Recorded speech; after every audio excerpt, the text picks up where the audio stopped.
My name is Daniel Kerrigan, and I have served as a fire lookout for the United States National Forest Service for 9 years. My job description sounds simple when written on paper. Monitor the forest for smoke, record weather, check in on the radio, and report anything that poses a threat to public safety. The reality is that most days are defined by isolation, steady routine, and a silence so complete it feels almost physical. I've grown to appreciate that silence. It is predictable, steady, and steady is good. But on the day I learned what a code black really meant, that steadiness slipped out from under me. My shift began at 6 in the morning.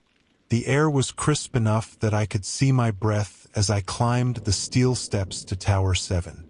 Each step gave a faint metallic echo, bouncing down into the trees below. Sunlight pushed through the branches in soft beams, warm in color but not yet warm in temperature. I paused on the top platform, letting my eyes sweep the southern ridge in the same practiced arc I had done thousands of times. Clear skies, no smoke, just the quiet stretch of forest rolling toward the horizon. Inside the tower, I powered up the radios, opened the logbook, and checked in. "Tower 7 active," I said, still catching my breath from the climb. Dispatch replied almost at once. "Copy 7. Routine monitoring. No advisories this morning." The radio clicked off. The tower became still again. Hours passed the way they usually do. Steady, uneventful. I took my scheduled readings: wind speed, humidity, visibility. I listened to the low hum of the tower as it shifted in the breeze. When you spend enough time alone in a lookout, your senses change. Every small sound becomes familiar. Every shift in the air feels like a message. Eventually you start believing that the forest tells you when something is wrong long before you can see it. By late morning the air had warmed, carrying the scent of pine resin through the open windows. I stood, stretched out the stiffness in my back, and scanned the horizon again. It was calm. Too calm, maybe, but I brushed that thought away. The radio burst into static so suddenly that it made me flinch. "Tower 7, confirm visual on Sector Delta 5, dispatch said. The tone of the voice was tight, controlled, but tight. I raised my binoculars. "Negative visual," I answered. "Sector Delta 5 is clear. No smoke, no movement." A long pause followed, longer than protocol required. 7, maintain heightened observation on that sector. Do not initiate inquiry with field teams unless instructed. The line went silent. That phrasing, "do not initiate inquiry," never came up in routine communication. It wasn't a wildlife operation. It wasn't a controlled burn. A burn would have been listed on the schedule. A wildlife team would have called it in. This was different. I took another look at Delta 5. Still nothing. Wind shifted slightly, carrying a cooler note. I tried to shake off the sense that something unseen had entered the forest. Around 11:30, Tower 9 cut into the channel. Mitchell operated that tower. I'd known him for years. He never broke protocol unless he had to. 7.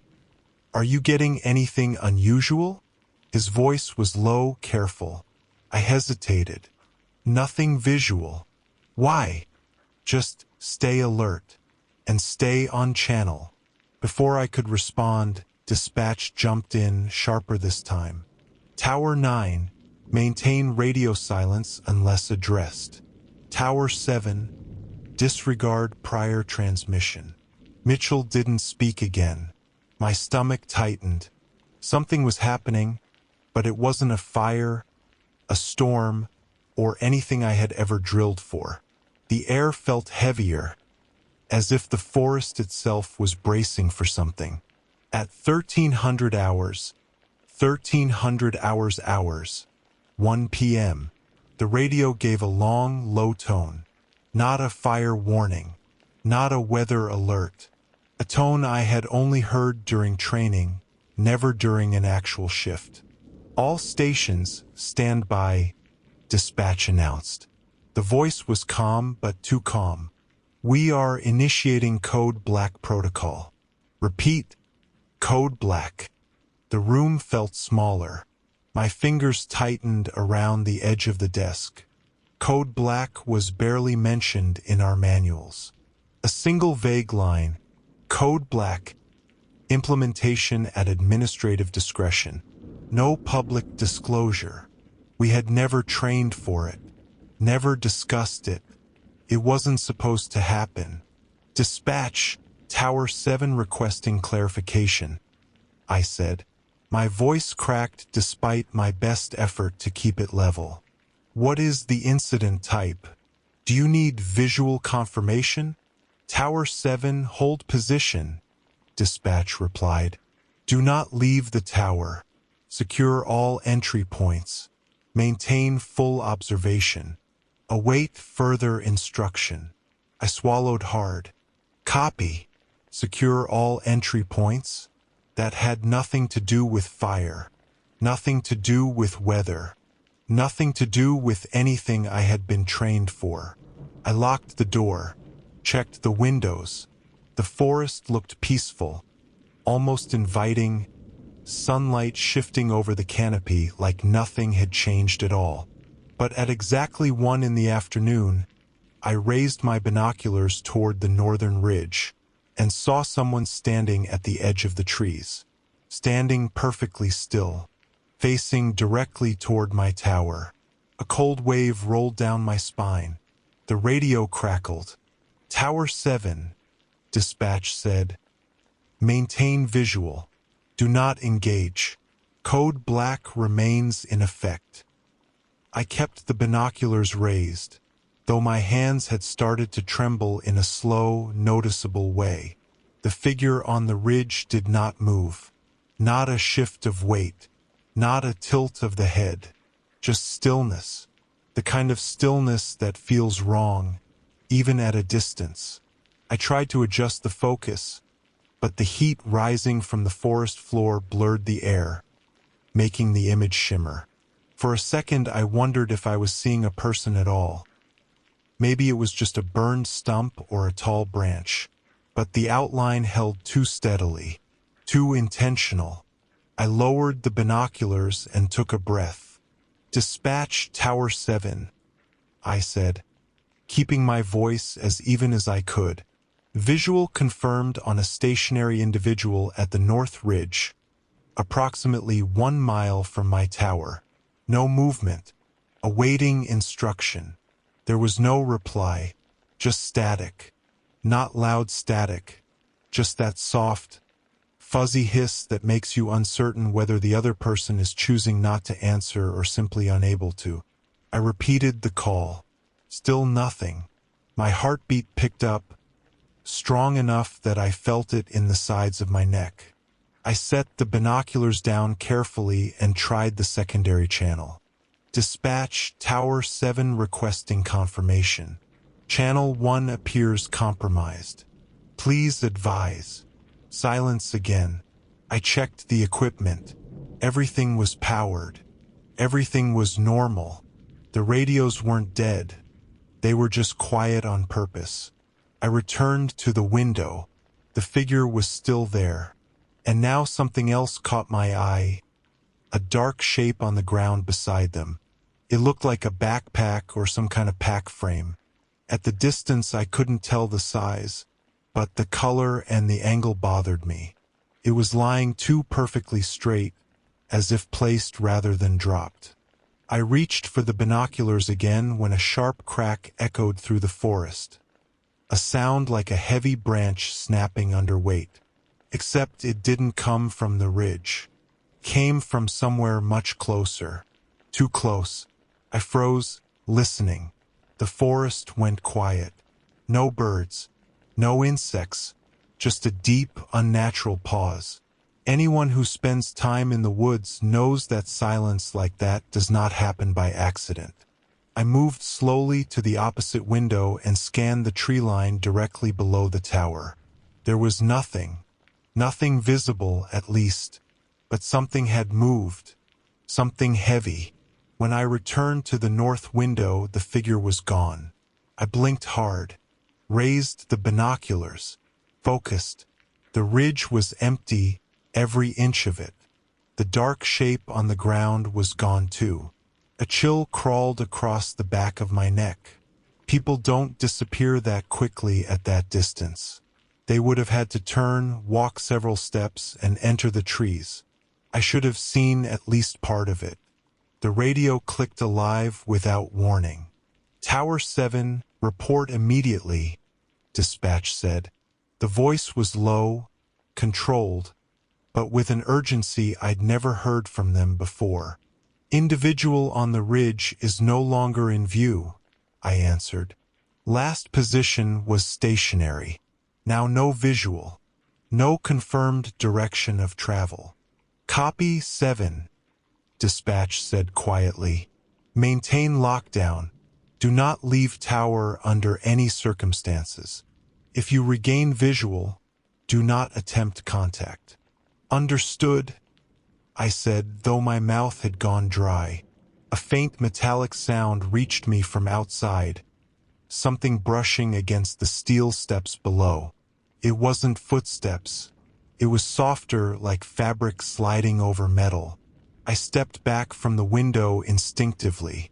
Dispatch Tower 7, I whispered, lowering my voice without even thinking about it. Possible activity at base of tower. Requesting response team. It took 3 full seconds before they answered. -7. No units available. Repeat, no units are being deployed. Maintain tower security. What do you mean no units available?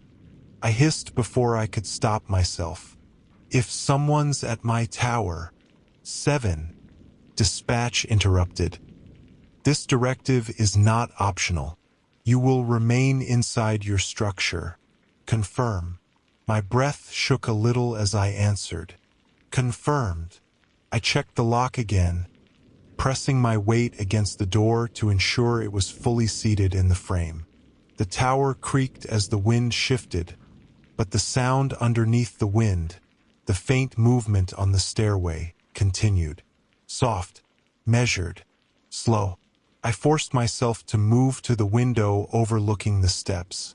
The angle made it impossible to see directly below the platform. I could only catch partial glimpses of the uppermost section of stairs. Nothing was there, but the sound didn't stop. A slow slide, then a pause, then another slide. Someone or something was climbing cautiously, deliberately, almost silently. Dispatch? I whispered again. I have activity on the steps. This is not wildlife. I repeat, not wildlife. Silence. Dispatch, please respond. Still silence.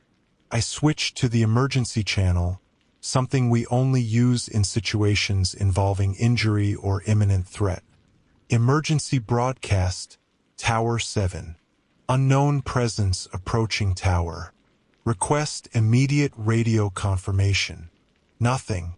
Not even static this time. Just a dead, empty channel. My hands had begun to sweat. I backed away from the window and moved to the opposite side of the cabin, trying to track the sound. But the movement had stopped. The forest held its breath again. Even the wind seemed to hesitate. I waited. 5 seconds. 10. Then 20. Nothing. I leaned forward slightly, trying to listen. And that was when a new sound drifted up through the floorboards, not from outside, but from directly beneath the tower. A single low knock. Not loud, but deliberate. Then another. Then silence. My chest tightened. My mouth went dry. And before I could even reach for the radio, Dispatch suddenly broke through with a voice that sounded strained and unsteady. "Tower 7, they said. Whatever you hear, do not respond to it." The knock didn't come again, but the memory of it stayed in the air like a held breath.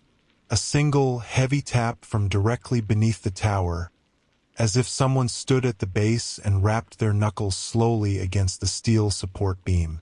It wasn't the wind. It wasn't wildlife. Nothing in the forest knocks with intent. I stood perfectly still, barely aware of the fact that I'd been holding my breath until my lungs began to ache.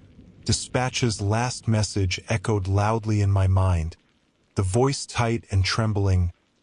"Whatever you hear, do not respond to it." I swallowed hard. "Dispatch Tower 7 requesting clarification," I whispered, even though some instinct in me begged not to speak at all. "Is there a known threat in my sector? Do I need to prepare for evacuation?"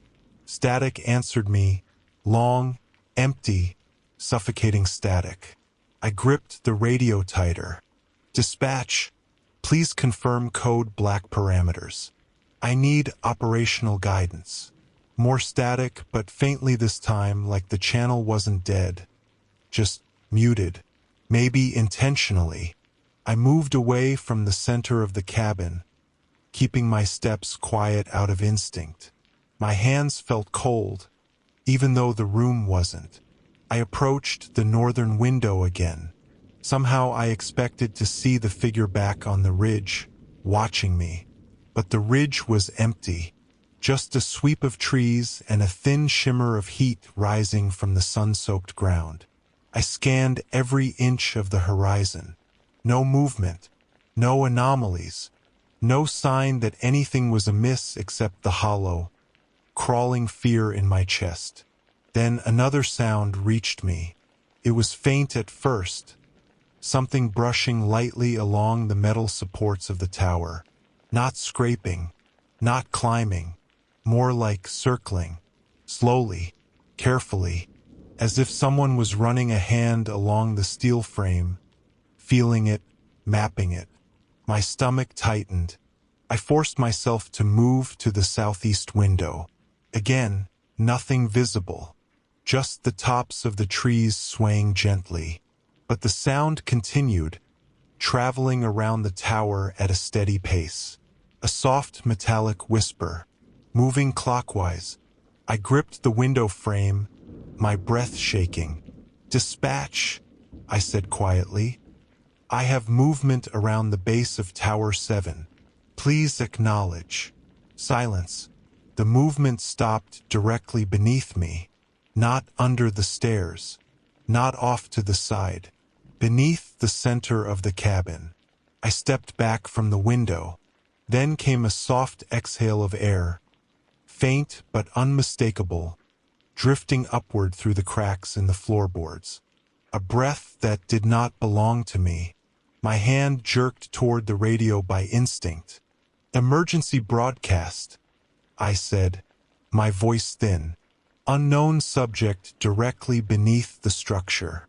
Request immediate." The radio clicked sharply before I could finish. "Tower 7, dispatch said, the voice now more urgent than ever. "You must stay away from the windows. Do not make visual contact with anything near the tower. Repeat, do not attempt visual confirmation." "What is happening out there?" I asked, my voice cracking in a way I hated. "If someone's beneath the tower." 7, dispatch cut in. "Follow the directive. This is not a contact scenario. Secure your position and maintain silence unless the structure is breached." That phrasing chilled me. Unless the structure is breached. Not if. Unless. Something outside shifted again, this time louder. Not a knock. Not a breath. A solid movement of weight against one of the support beams, causing the whole tower to vibrate faintly. The tremor traveled through the floor under my boots. I took several steps back and found myself standing near the far wall, unsure whether being farther from the windows helped or only made me feel cornered. I pressed the radio again, keeping my voice as steady as I could. Dispatch. Is this a person? Is there a dangerous individual in the area? Silence. I tried again. Do I need to shut down power? Do I need to prepare restraints? Barriers? Weapons? My hands shook so hard I had to steady them on the desk. Dispatch. Please, what is code black? For a long moment, nothing came through. Then finally, a quiet, strained breath preceded the reply. Tower 7, dispatch said, voice low. Code black indicates anomalous human activity in the forest. Do not attempt to interpret that phrase. Maintain lockdown. Anomalous human activity. Not animal. Not structural. Not environmental. Human. The tower creaked again as weight pressed against one of the outer beams. Harder this time. A shudder ran through the floor. My instincts screamed at me to look, to see what was out there. But dispatch's warning hammered in my ears. Do not look. Do not engage. Do not respond. The pressure against the beam increased, then stopped abruptly, as if whoever or whatever was outside had decided to shift direction. A few seconds later, I heard the first footstep on the stairs.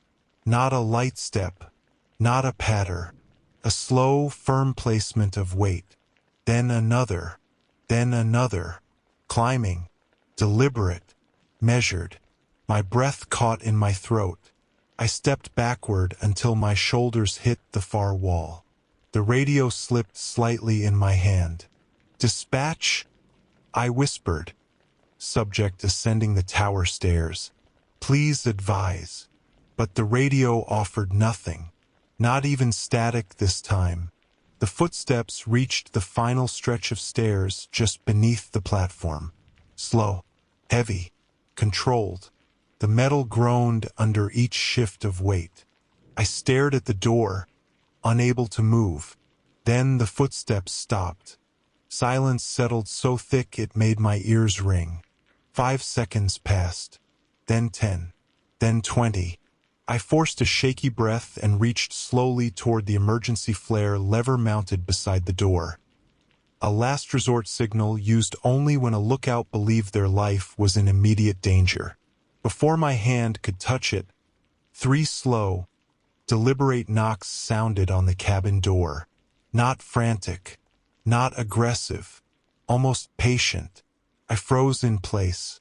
Then a voice, quiet, distorted slightly by the door but unmistakably human, spoke from the other side. Daniel, open the door. My blood ran cold. I knew that voice. I had heard it this morning. It was Mitchell, from Tower 9, except Tower 9 was 8 miles away. For a moment I couldn't move. My body wouldn't let me. Hearing Mitchell's voice on the other side of the door, calm, steady, unmistakably his, sent a cold wave rolling through my skull. Everything in me recoiled from it. Nothing about this situation made sense. Tower 9 was miles away. You couldn't hike the distance in the time since he'd spoken on the radio. Not unless you ran the entire way. Even then, you would have had to cross terrain with no trails, no access paths. Nothing but thick forest and uneven ground. And yet the voice outside the door said my name again. Daniel, open the door. It's okay. The sound was gentle, almost soothing. But that gentleness is what scared me the most. Mitchell never spoke like that. Not even in emergencies. He was brisk, blunt, just the facts. This voice had a sort of softness layered over each word, like someone trying on a familiar voice the way a person tries on a jacket. I backed away from the door, keeping my steps small so the floor wouldn't creak. The radio felt slippery in my shaking hand. I brought it to my mouth. Dispatch. Tower 7. Possible impersonation of Tower 9 personnel. Please respond immediately. Silence. The voice outside spoke again, a little closer to the wood. Daniel, it's freezing out here. Open up. It wasn't freezing. It was warm. The afternoon sun had been beating against the west side of the tower for hours. Sweat beaded at the base of my neck. I whispered to myself, not even meaning to, "That's not Mitchell." I heard a shift on the platform, like whoever stood outside leaned their weight from one foot to the other. Then came something worse. The soft metallic clink of fingers brushing the handle, testing it, not twisting, just touching as if curious. "Daniel," the voice said again, now lower. "You know me?" "You do. Let me in." I stared at the door, at the thin gap between its lower edge and the floor. A faint sliver of afternoon light outlined the small space beneath it. The shadow on the other side stood motionless. I forced another breath and pressed the radio again. "Dispatch, please respond. I have an unknown subject at the door. They are attempting verbal contact. Requesting immediate confirmation of Tower 9's location." Still nothing. No static. No interference. Just a vacuum of sound. The handle clicked lightly, not enough to move, just enough to test the tension. My knees nearly buckled. "Daniel?" It said again, this time with a faint tremor, as if it were trying to imitate panic. Something followed me from the ridge. "I need help." That sentence hit me hard. Not because I believed it, but because the ridge earlier had been exactly where the first figure stood, motionless, facing me. Whoever was at the door shouldn't have known that. I hadn't reported that detail aloud. The radio had been quiet. I didn't say it out loud even to myself. My breathing quickened. I stepped back again until my shoulders pressed the far wall. "Dispatch," I said one more time, forcing each word out steadily. "I am refusing entry. Subject is impersonating known personnel. Requesting code Black protocol update." Still nothing. The voice outside the door sighed. An exhale so long and slow it almost sounded disappointed. When it spoke again, the softness was gone. "You're making this harder than it needs to be."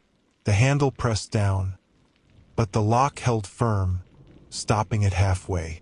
There was no shaking, no ramming, no attempt to force the door. Just a slow, steady pressure. Testing. Then silence. The shadow at the bottom of the door didn't move. I couldn't even hear breathing anymore. Seconds stretched long and thin. 5, 10, 15. My heart hammered so loudly I could hear it in my ears. I didn't dare move. Then, softly, from the other side, "Daniel, look out your east window." My chest clenched so tight it hurt. No, I wasn't going anywhere near a window. Dispatch told me not to. Everything in my instincts screamed not to. My feet stayed planted against the wall. The voice called again, quieter. "Just look." The worst part was how calm it sounded now. Like it wasn't trying to mimic Mitchell anymore. Like it wasn't trying to sound like anyone human. I stood there frozen. Then another sound. A different sound. The radio clicked. Not fully.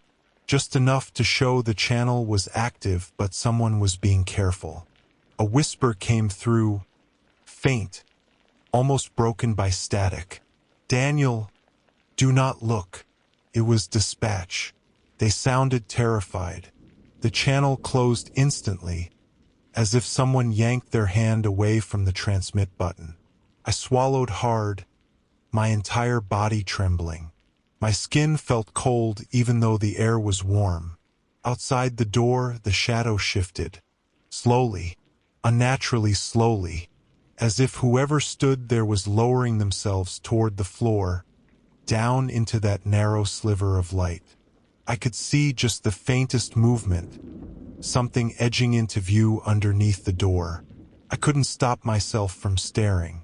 Some part of me wanted to look away, but another part felt pinned there, like the moment before a car crash when your body locks in place. Then something slid fully into view beneath the door. Not a foot, not a hand.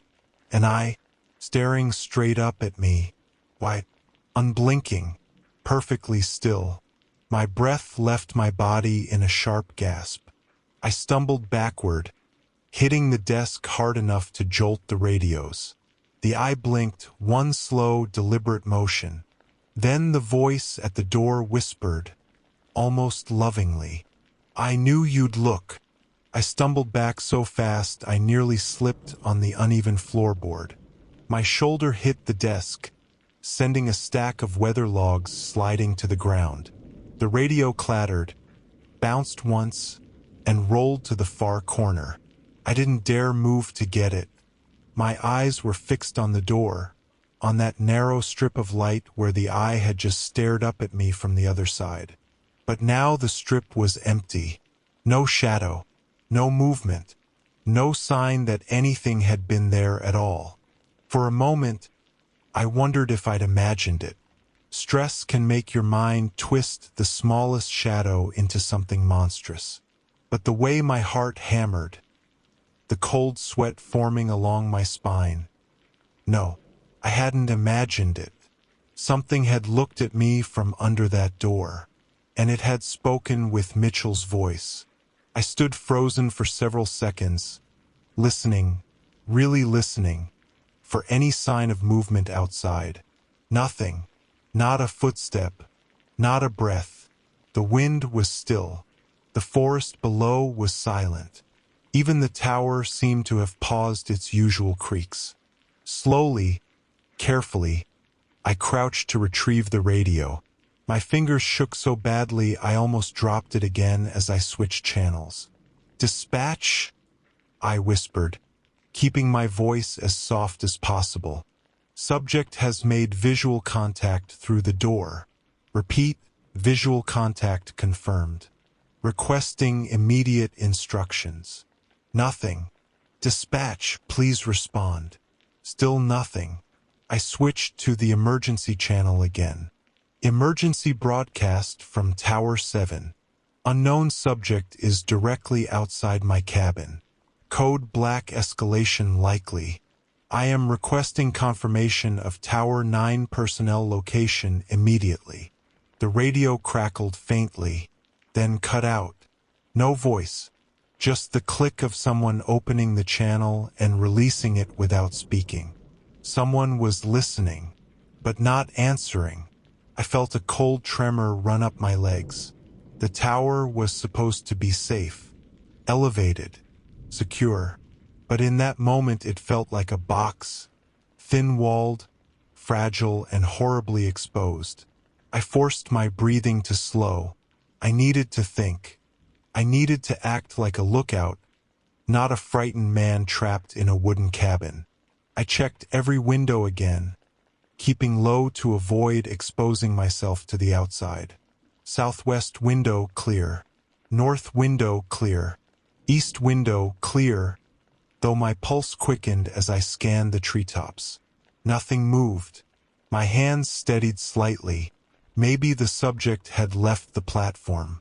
Maybe the sound and the knocks were over. But when I moved toward the west window, a faint vibration passed through the floor beneath my boots. A light tremor, a weight shifting. Something was still out there. "Daniel!" The voice drifted in from outside again, but far softer this time, barely audible through the wood. Not pleading, not angry, almost curious. The handle of the cabin door twitched once. Just once. Not enough to turn. Not enough to test the lock. It moved as if whoever stood outside simply placed their hand on it. "It's lonely up here, isn't it?" The voice didn't belong to Mitchell anymore. It didn't belong to anyone. My throat tightened. I backed away again until I felt the opposite wall press against me. "Dispatch," I whispered. "I need confirmation the subject is not a ranger. I need anything." The radio stayed dead. Then the footsteps started again. Not down the stairs. Around the platform. Slow, measured, as if the subject were circling the tower again, but at eye level now, just beyond the windows. Each step made the wooden deck above the stairs give off a faint, complaining groan. Step, pause, step, pause. The pauses were the worst part. It felt like whoever was outside was listening between each movement, waiting to hear if I would respond. I crouched low beneath the window line. I couldn't risk being seen again. The memory of that eye looking up at me under the door made my stomach knot. The footsteps stopped just beside the north window. Not a sound followed. I stayed still as I could, my breaths shallow and quiet. Then finger taps against the window pane. Slow, delicate, patient. Tap, tap, tap, as if someone were gently drumming their fingertips against the glass. The tapping continued for 10 slow seconds before stopping abruptly. A new sound followed. A low scrape running along the outside wall, like someone dragging the back of their hand across the wood, feeling its texture. The scrape moved steadily toward the east side of the cabin. My heart raced. I crawled to the far corner, pulling myself away from the windows, trying not to make the floorboards creak. The scrape traveled. East window, south window, then silence again. Then the radio suddenly clicked. Not the normal click of dispatch. This one was softer, like someone brushing the edge of the transmit button without fully pressing it down. The channel hissed faintly. Then a whisper came through. "Daniel, look outside." My blood froze. The whisper didn't come from outside the tower. Came from inside the radio. I gripped the device, staring at it in disbelief. "Dispatch? Is that you?" The voice answered immediately, overlapping with my words. "Look outside." I threw the radio onto the floor like it had burned me. It skidded across the wood and came to rest against a chair leg, the speaker still crackling softly. "Look at the trees," the voice said through it, slow and calm. "I want you to see where I am." I pressed both hands over my mouth to keep from making a sound. The footsteps outside began again, quicker now, more assured. Whatever it was, it knew I was listening.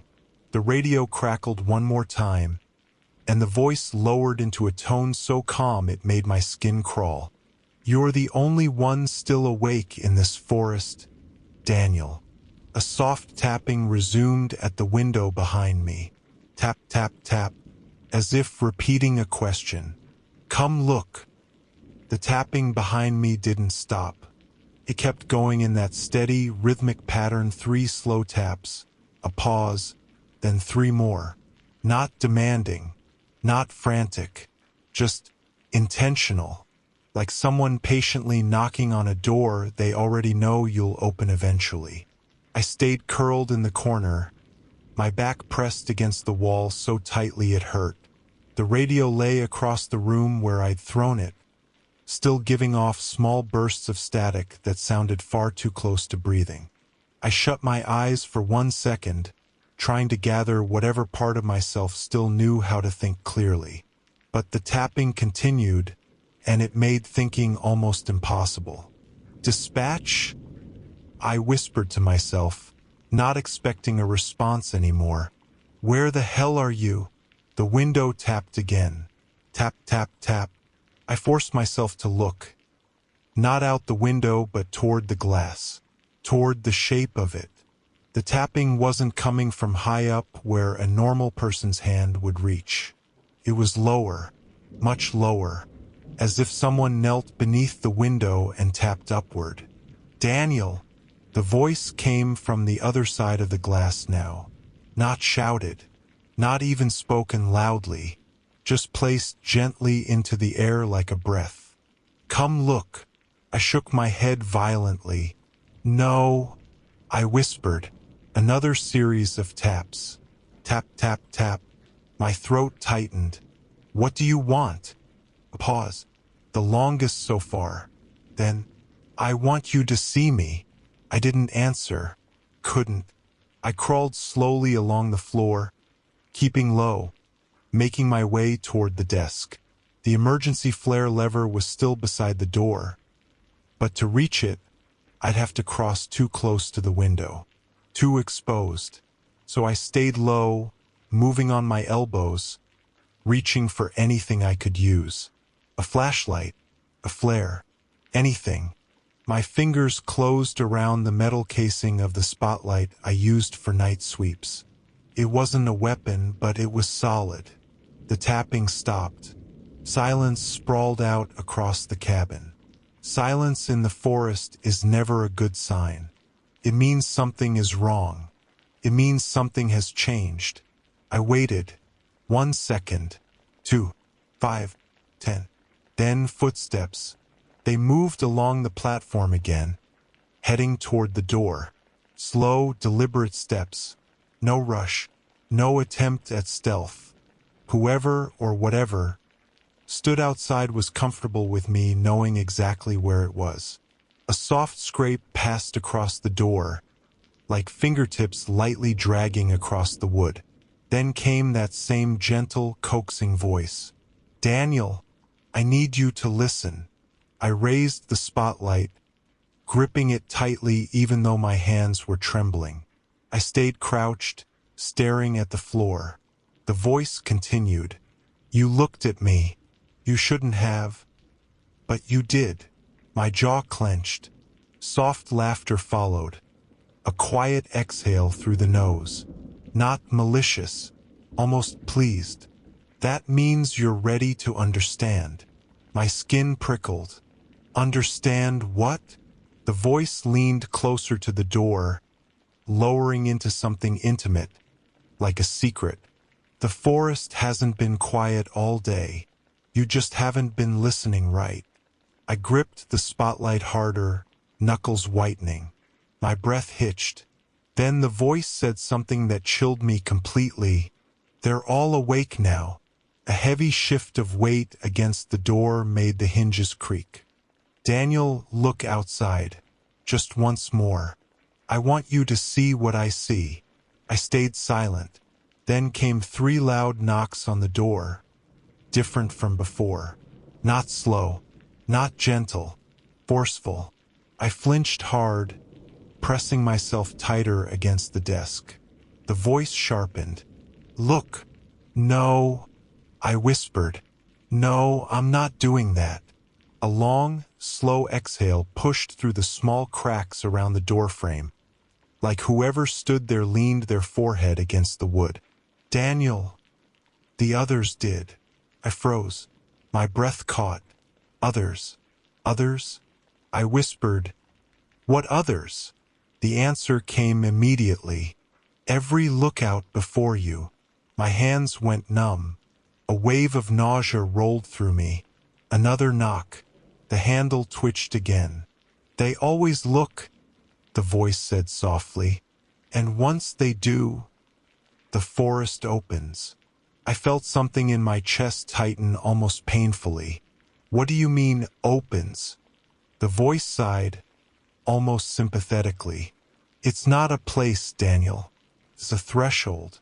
And you stepped onto it the moment you looked at me." A shuffling sound moved away from the door, pacing slowly across the platform. I heard the familiar groan of wood under weight as it passed from one window to the next. South window. Pause. East window. Pause. Then a soft whisper, directly outside the glass. "They're waiting." My pulse pounded against my throat. I slid farther beneath the desk, the spotlight shaking in my grip. The voice continued almost cheerfully. This forest has been asking for a watcher, one who sees what lies between the trees, one who hears what the silence is saying. I pressed my hands over my ears, but the voice didn't come from outside anymore. Came from the radio. Daniel. The whisper drifted through the static, a chilling imitation of dispatch's cadence. You've been chosen. I scrambled toward the radio without thinking and slammed my hand onto the power switch, cutting the device off completely. Instant silence. For a moment I thought maybe that was it, that the tower would be quiet again. Then, from outside, I heard the most terrifying thing yet. Multiple footsteps. Not just one person circling the platform anymore. Several sets. Soft. Slow. Gathering. One pair stopped directly outside the window beside me. Then another. Then another. The wood creaked under their combined weight, as if more than one figure now stood only inches away from me, waiting. The voice whispered again, right outside the glass this time. The forest opens at dusk, Daniel, and it's almost time. The footsteps outside stayed still, too still, as if whoever stood on the platform had all the time in the world to wait for me to move or breathe or break. I stayed under the desk, barely daring to blink. Each second stretched thin and heavy, tightening around my chest. Then one of the figures shifted its weight. The boards groaned under a slow step. Another followed, then another, until I counted 4 distinct sets of footsteps circling the tower. My breath caught, for there were 4 of them now. The voice that had mimicked Mitchell earlier spoke again, but now it sounded farther away, near the south window, maybe. Daniel, you've been watching the forest for years. Paused as if letting me consider that. Don't you think it's time the forest watched you back? My stomach flipped. I pressed myself deeper beneath the desk, gripping the spotlight like a lifeline. I'm not looking, I whispered, my voice barely audible. A gentle laugh drifted through the walls, soft, breathy, too human to dismiss but too wrong to trust. It moved around the cabin like it had weight, as if it were a 5th presence among them. You always look eventually, it said. It's what you were trained to do. Observe, confirm, report, pause, observe again. I clenched my jaw and stayed silent. Then, footsteps approached the door again. Not fast, not slow, just steady, confident. A hand brushed the wood, dragging lazily down the grain. I know you're scared, the voice murmured. You should be. It means you understand something important. What? I managed to whisper. That you're out of time. A sudden knock jolted through the cabin. Not 3 taps, just one.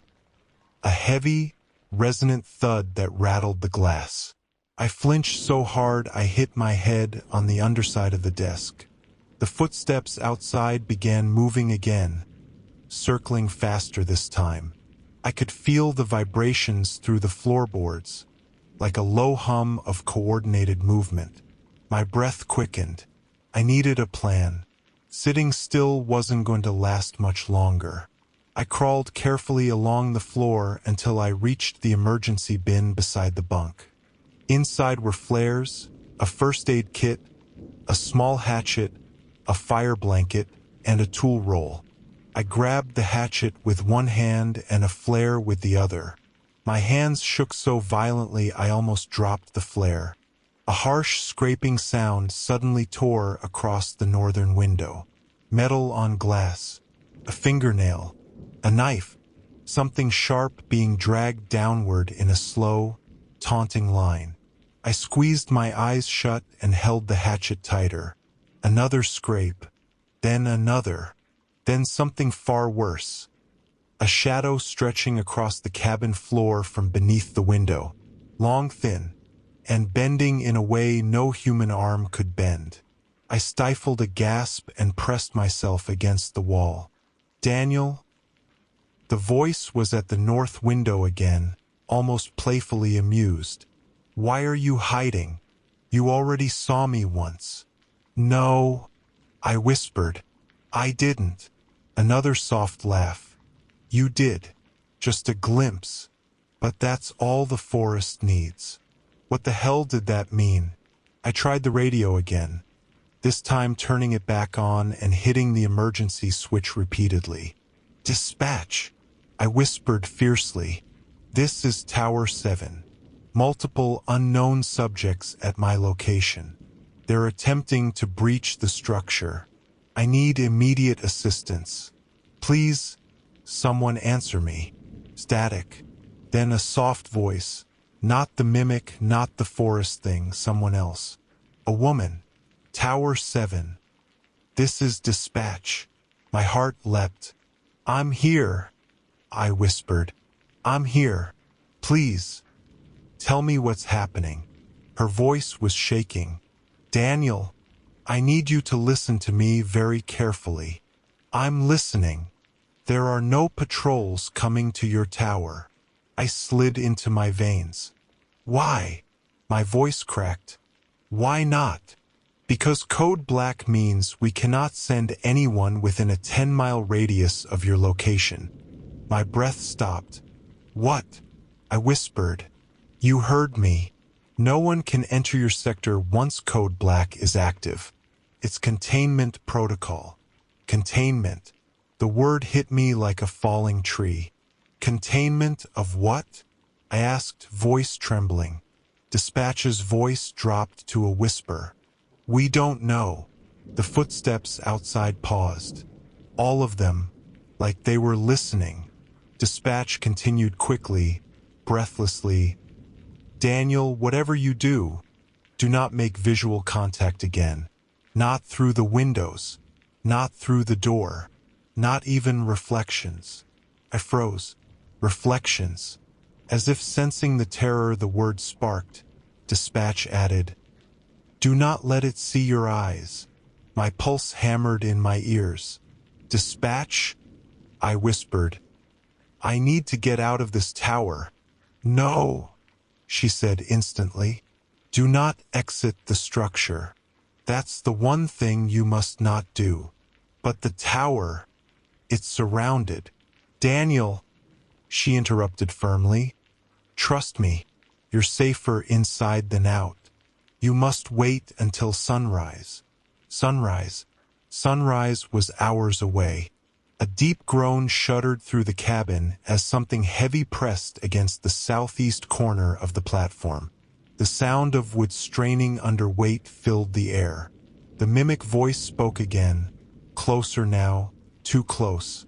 "Daniel, they're not trying to hurt you." Another voice joined it. A third, a fourth, all different tones. All human voices that didn't belong to anyone alive in this forest. "They're trying to welcome you." Footsteps gathered at the door. Several sets, standing together. Then the handle turned. Slowly, smoothly, silently, the lock held. For now, every voice outside whispered in unison. A soft chorus threading through the wood. "Look outside, look outside, look outside." I covered my ears, shaking my head. "No, no, I'm not looking." A single fingertip tapped the window to my right. Tap, tap, tap. The mimic voice whispered, "You will." The tapping at the window didn't stop. Sometimes it was slow. Sometimes it quickened just slightly, as if whoever stood outside was impatient but polite enough not to show it fully. The voices outside murmured softly, blending in and out of one another like overlapping breaths. None of them spoke loudly. None of them sounded angry. That made it worse.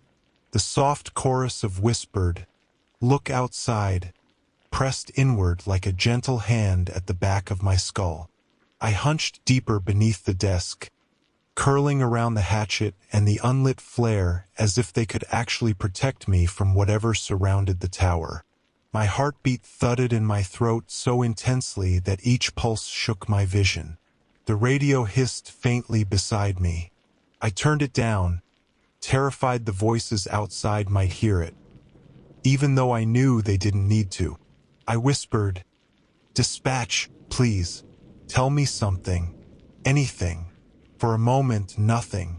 Then, soft and strained, "Daniel, are they still there?" "Yes," I breathed. "All around the tower." Her breath caught. I heard it. She was scared. Deeply. "How many?" she asked. "I don't know. For maybe more. They walk like people, but they're not. They're not." My throat closed around the rest. The platform creaked outside. Something heavy shifted its weight. Dispatch whispered, "Stay low. Do not look at them." "I'm not," I whispered fiercely. "I won't." There was a long pause before she spoke again. "Daniel, I'm going to tell you something that isn't in the manual." I shut my eyes. That sentence alone told me I wasn't going to like what came next. She continued, "You're not the first lookout to encounter a code black." My breath hitched. She went on, voice trembling. "There have been other incidents. Not many, but enough that we learned patterns." I whispered, "What patterns?" Another silence. Then, quietly, carefully, "Once they've chosen a tower, they don't leave until sunrise, or until the lookout inside looks at them again." My lungs tightened. "They're waiting for me to look. That's why they're circling." "Yes," she whispered. "Is there any way to stop them?" Her answer came fast. Too fast. "No." The word echoed in my head like a gunshot. A long groan rippled through the tower as something pressed its full weight against one of the support beams. The structure vibrated. Dust drifted down from the ceiling. I whispered, "Dispatch, I don't know if the tower can handle this." "You must stay inside," she said urgently. "If you go out there, you won't make it to sunrise." The footsteps outside began again. Slower this time, almost dragging, as if something had changed, as if they were adjusting. Then one of them spoke. Not the mimic voice, not any voice I recognized. A hollow voice, soft as breath. "We can open the door if you want." I shook my head violently, even though it couldn't see me. "No," I whispered to myself. "No, no, no." The voice at the window came next. Another voice, this one sounding strangely young. "We're not here to hurt you, Daniel." Another voice, older, whispered through a crack in the wood. "We just need you to see us." The mimic voice chimed last, almost cheerful. "Just one look." They all went silent together. A single footstep landed directly outside the door. Then a faint inhale. Someone or something sniffing at the air.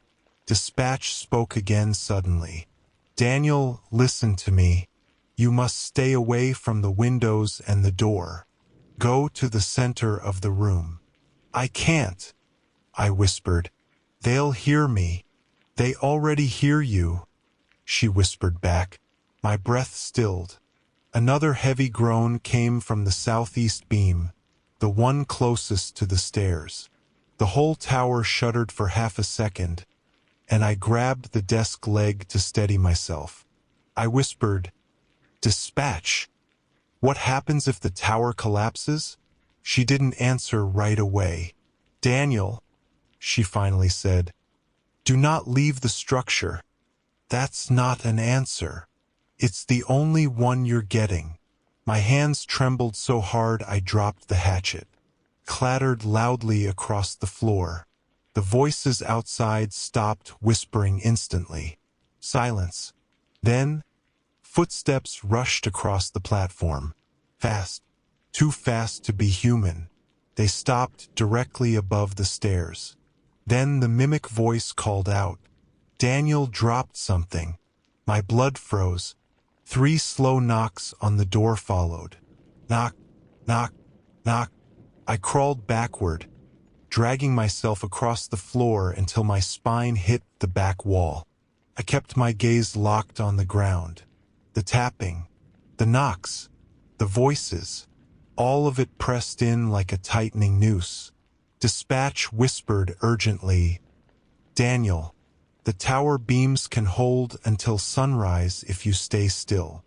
If, I whispered, yes, if you don't draw attention, if you don't make sudden movements, and especially if you don't look out the windows. Another set of footsteps joined the others. Then another. The platform creaked like an old ship in a storm. One of the voices whispered through the wood, Daniel, if you're scared, I can show you why. A different voice said, all you have to do is open the door. Another voice, disturbingly close to crying, said, it hurts to wait. Then the mimic voice returned, soft and patient. Daniel, come look. It's almost dusk. I shook my head violently, biting my lip to keep from making a sound. The voices quieted again, completely. Then something slid beneath the door, just barely visible. A fingertip, long, thin, pale, tracing the line of the wooden threshold.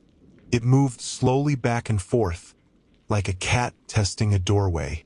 Then the finger pulled back, and the mimic voice whispered one word that chilled me more than anything yet. Soon. The word soon hung in the room like a cold draft. It didn't echo. It didn't need to. It carried the quiet weight of something absolutely certain. The fingertip that had slid under the door was gone, but I couldn't shake the image of it. Thin, pale, too long to belong to any person I knew. I stayed frozen under the desk, gripping the flare I hadn't lit, my heart pounding so loudly I was sure they could hear it outside. The forest had gone perfectly still again. No breeze, no creaking, no shifting branches, just a suffocating silence that felt as if the whole world were waiting for me to do something. Anything. The radio hissed softly, then clicked. Dispatch's voice came through, strained and fragile. Daniel, what do you see? I didn't look, I whispered. I swear, I didn't. Good, she breathed. Good. Stay exactly where you are. Don't speak unless you have to. I swallowed hard. My throat felt raw. They said it's almost dusk. Dispatch inhaled sharply. Not a normal breath, an emotional one. A frightened one. Daniel, listen. Once the last light dips below the tree-line, they'll try harder. My stomach nodded. Harder how? She hesitated. They will do everything they can to get you to look. Voices. Sounds. I don't know what else. I pressed my free hand against my forehead, trying to breathe without shaking. How do I stop it? You can't, she whispered. You endure it. A soft scraping noise moved across the wall behind me. I froze mid-breath. The sound traveled upward, slow, steady, like someone dragging fingers along the outer wood, climbing without needing the stairs. Dispatch must have heard the silence on my end. Daniel, what's happening? I forced the words out. They're on the wall. Stay still, she whispered. Do not move unless something breaches the door. Another scraping sound, now at the east window. Something brushed lightly against the glass from the outside, like fingertips tracing its outline. I curled tighter under the desk. Then came a voice, soft, trembling, like someone on the edge of tears. Daniel, please. It's cold. Let me in. Not the mimic voice, not the others. This one sounded painfully familiar. My blood chilled. Laura, my ex-girlfriend. A voice I hadn't heard in years. A voice that would never be here. Could never be here. Daniel, she whispered again. You know my voice. Just look at me. My lungs seized. No, I whispered, shaking. No, you're not real.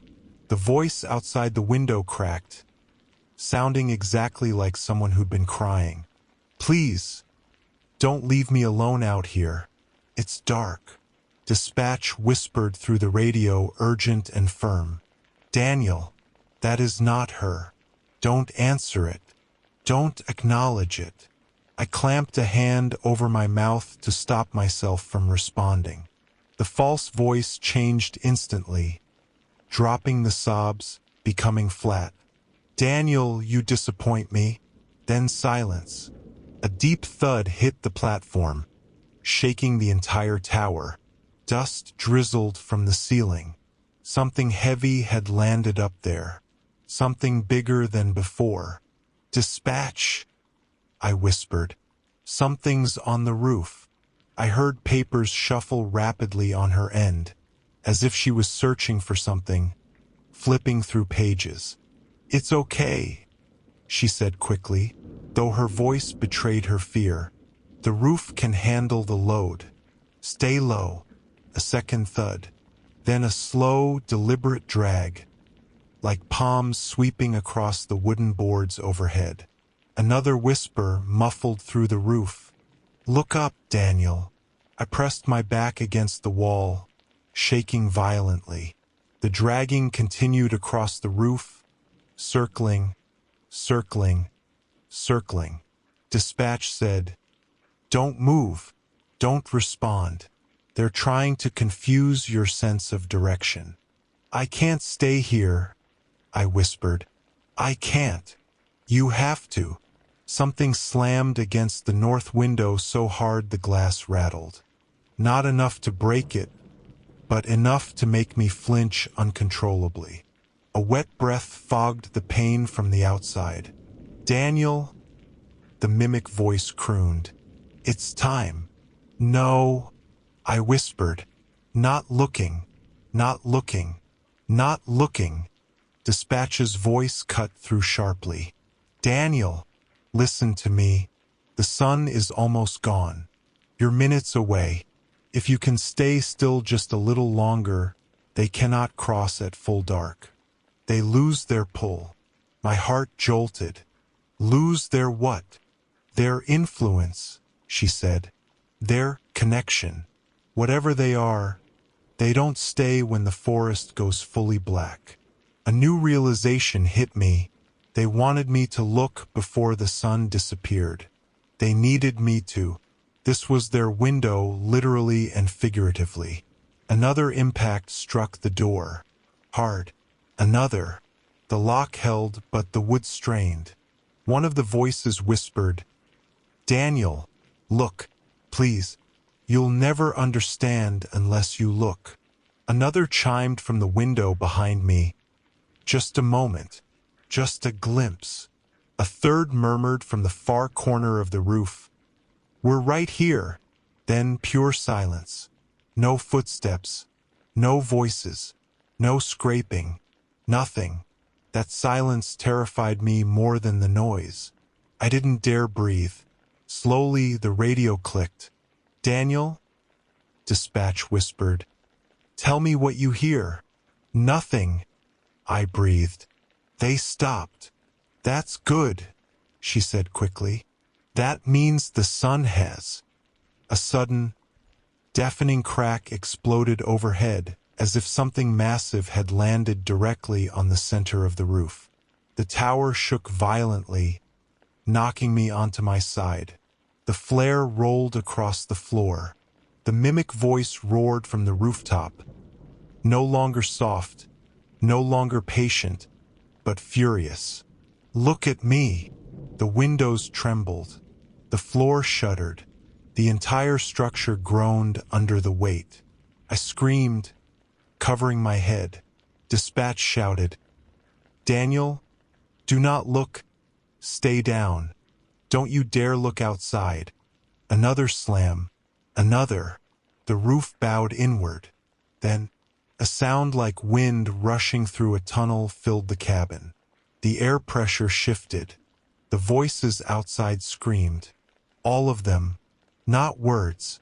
Just a furious, inhuman howl that made my ears ring. Then nothing. Absolutely nothing. Silence so complete it made my heartbeat sound like thunder in comparison. I stayed curled under the desk for what felt like an eternity. Finally, the radio clicked softly. Daniel? Dispatch asked, voice trembling. Are you alive? Took 2 tries before I could speak. Yes. A shaky breath left her. The sun is gone. They can't reach you now. Wait for the morning unit.